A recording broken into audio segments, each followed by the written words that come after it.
Bienvenue sur Africa 24 dans cette nouvelle édition du Non-Stop Info. Voici les titres de l'actualité.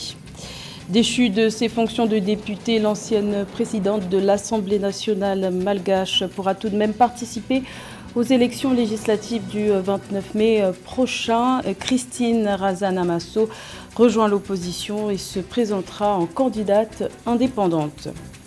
Le dialogue national inclusif ouvert depuis le 2 avril au Gabon permet d'évaluer le marché du travail, un enjeu de taille pour ce pays d'Afrique centrale confronté à l'un des taux de chômage les plus élevés au monde.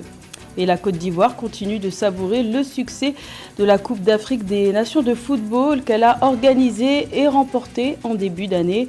La Fédération ivoirienne de football a exprimé sa reconnaissance envers ses partenaires, contributeurs à cette réussite. Détail à suivre dans cette édition. Mais tout d'abord, au Togo, face à la crise née de l'adoption de la nouvelle constitution qui doit changer le régime politique du pays, la communauté économique des États de l'Afrique de l'Ouest, CEDEAO, a annoncé ce lundi le déploiement d'une mission exploratoire. Cette équipe, dirigée par l'ancien chef de la mission de l'Union africaine au Mali et au Sahel, Maman Sambo Sidikou, est composée de 7 membres et doit séjourner dans le pays du 15 au 20 avril.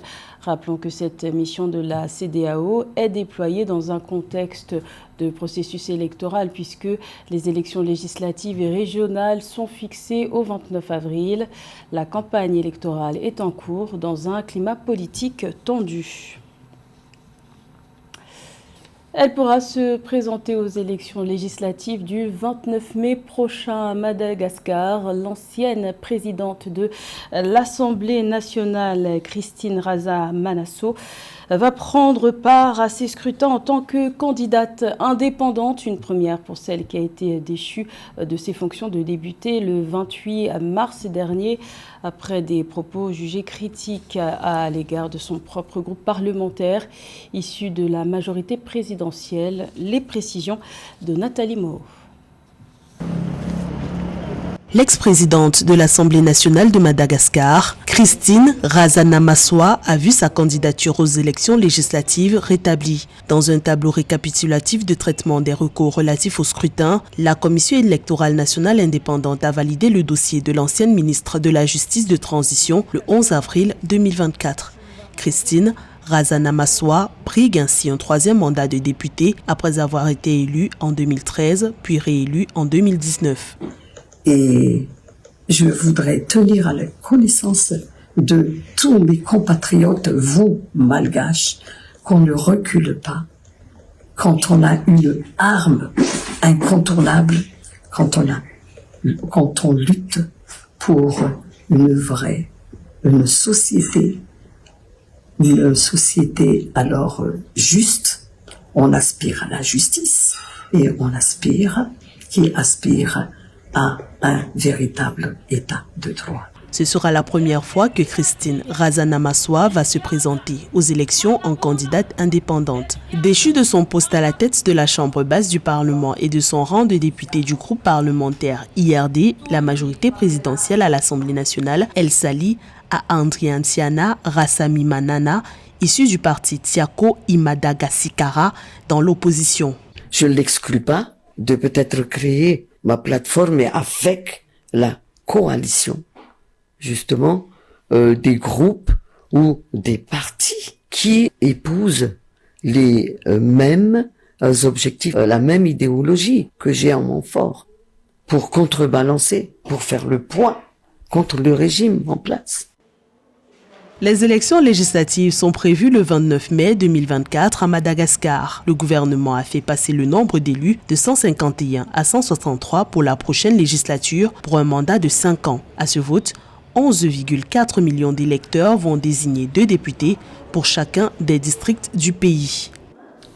Au Gabon, c'est dans 2 semaines, le 30 avril, que le dialogue national inclusif est censé s'achever. À mi-parcours des travaux, la commission économique évalue le monde du travail, un enjeu de taille puisque le Gabon enregistre un taux de chômage de l'ordre de 21,5%, soit l'un des plus élevés au monde. Le point avec Joseph Moifo.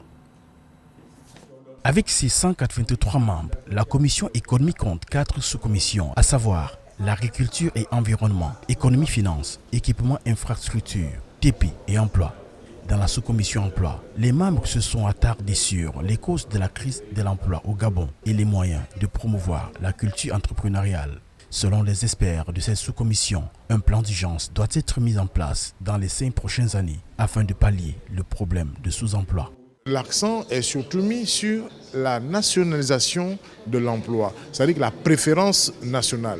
Il faut trancher dans le vif, nous nous réapproprions notre pays. Il faudrait que dans les jours qui viennent, et c'est la vision que tout le monde a ici, dans les jours à venir, il faudrait que le Gabon retrouve sa dignité à travers l'emploi. Parce que ça, c'est le nœud gordien, c'est l'épine dorsale de c'est la colonne vertébrale, je veux dire, même de cet atelier. Selon les données de la Banque mondiale, en 2023, le taux de chômage au Gabon était évalué à environ 21,5%. D'autres sources institutionnelles indiquent que le taux de chômage toucherait officiellement environ 25% de la population globale de ce pays d'Afrique centrale, qui compte 2,3 millions d'habitants, 54% de cette population a moins de 25 ans. Nous examinons tous les pans de l'employabilité, tous les pans qui ont fait en sorte qu'aujourd'hui, il y a un déficit en matière d'emploi. Donc nous avons élaboré une projection qui nous permette sur le moyen terme, c'est-à-dire que même dans l'immédiateté, c'est-à-dire le plan d'urgence, pour que le Gabonais, au sortir d'ici, il ait l'emploi. Dans la sous-commission économie et finances, les membres se sont attardés sur la réappropriation de l'économie par les nationaux. Ce travail passerait par la mise en place de politiques promouvant les initiatives des nationaux dans le domaine agricole, commercial, entre autres. À travers cette réappropriation, on vise le patriotisme économique dans le secteur productif, c'est-à-dire faire en sorte que les nationaux puissent créer par exemple des entreprises minières qui vont exploiter le minerai local. Les nationaux puissent s'approprier la filière bois en mettant en place des industries dans ce domaine-là. Selon le programme du dialogue national inclusif, les travaux en sous-commission s'achèvent ce 18 avril 2024 pour donner place aux travaux de synthèse et production du rapport final. Dans le reste de l'actualité, la Zambie ambitionne de transformer son paysage énergétique. Le gouvernement zambien et ses partenaires ont dévoilé le 11 avril un nouveau mécanisme financier pour soutenir les développeurs de mini-réseaux. Une initiative de 1000 mini-réseaux a été annoncée. Objectif affiché, fournir une énergie fiable, abordable et moderne aux communautés rurales. Rappelons qu'en Zambie, 22% de la population est raccordée au réseau électrique, un taux qui chute à seulement 5% dans le monde rural. Alger sera la capitale du commerce africain en 2025. Un accord désignant l'Algérie comme pays hôte de la prochaine foire commerciale intra-africaine a été signé le 15 avril. Ce grand rendez-vous économique organisé par Afreximbank vise à renforcer l'intégration et la coopération continentale. Les précisions de Mildred Diamou. Après l'Égypte, l'Algérie va accueillir la 4e édition de la foire commerciale intra-africaine IATF 2025. Un prélude de son rendez-vous économique qui vise à connecter les marchés africains en vue du développement du commerce intra-africain. La Banque africaine d'import-export Afreximbank et le gouvernement algérien ont signé le 15 avril 2024 l'accord d'accueil de l'IATF 2025 au Centre international de conférences à Alger. Organisé en partenariat avec la Commission de l'Union africaine et le secrétariat de la zone de libre-échange continentale africaine, la cérémonie avait pour but d'accroître la sensibilisation en vue de l'IATF 2025, prévue à Alger en septembre 2025. Les secteurs publics et privés algériens ont été parmi les participants les plus fidèles. Outre ces infrastructures avancées pour accueillir la foire, le gouvernement algérien a, comme nul autre, fait preuve d'une réelle compréhension de l'importance de cette initiative continentale. En accueillant la 4e foire commerciale intra-africaine, l'Algérie, qui a ratifié l'accord de la zone de libre-échange continentale africaine ZLECAf, réaffirme son engagement en faveur du développement économique et de l'intégration économique africaine. Le choix de l'Algérie pour abriter cet événement économique continental fait suite notamment à l'évaluation positive des structures de base dont dispose le pays d'Afrique du Nord, selon Afreximbank.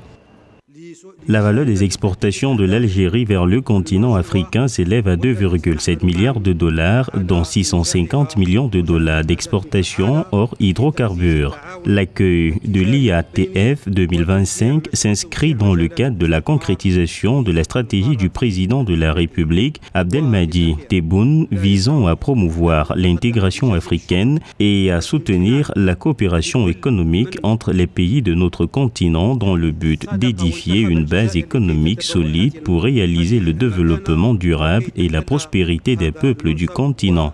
Les échanges commerciaux intra-africains ont enregistré une croissance de 18,6% en 2022 pour se chiffrer à 193,17 milliards de dollars selon Afreximbank. Le commerce intra-régional a représenté 15% du total des échanges commerciaux du continent en 2022. L'IATF 2025 a pour objectif d'augmenter le volume du commerce intra-africain et de mettre en lumière le potentiel commercial et d'investissement du continent. Rappelons que plus de 1600 exposants de 75 pays et plus de 35 000 visiteurs ont pris part à la 3e foire commerciale intra-africaine en Égypte, avec une valeur de transaction estimée à 43 milliards de dollars. La Côte d'Ivoire a réussi son pari en organisant la Coupe d'Afrique des Nations de football en janvier dernier. Cette 34e édition a été suivie dans plus de 170 pays avec près de 2 milliards de téléspectateurs cumulés. Un succès que la Fédération ivoirienne de football a tenu à partager avec ses partenaires contributeurs à cette réussite. Plus de détails avec Philippe Aqua.